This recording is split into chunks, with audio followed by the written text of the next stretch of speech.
ઓલપાડના કુરશદ જીઆઈડીસીમાં આવેલી નરકની ગલીમાં જીપીસીબીની ટીમ પહોંચી હતી। 2 મિલોમાંથી સેમ્પલ એકત્રિત કરી પૃથક્કરણ માટે મોકલવામાં આવ્યા હતા। મહત્વનું છે કે ગઈકાલે જીઆઈડીસીમાં જવાના રસ્તા પર કોઈ અજાણા ઇસમે નર્ક કઈ ગલી મેં આપકા સ્વાગત એનું બોર્ડ લગાવ્યું હતું। સમગ્ર મામલે રાજ્યના વન પર્યાવરણ મંત્રી મુકેશ પટેલે પણ પ્રતિક્રિયા આપી હતી। ગઈકાલે જ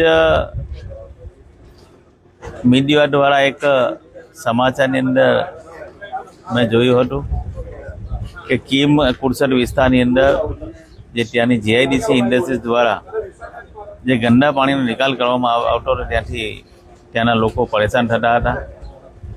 ત્યારે આજે અમારી ગુજરાત પોલ્યુશન બોર્ડની ટીમ ત્યાં મોકલીને કોઈ પણ ઇન્ડસ્ટ્રીઝવાળા આ રીતના પાણી બહાર છોડશે તેને તાત્કાલિક ક્લોઝર આપીને બંધ કરવામાં આવશે।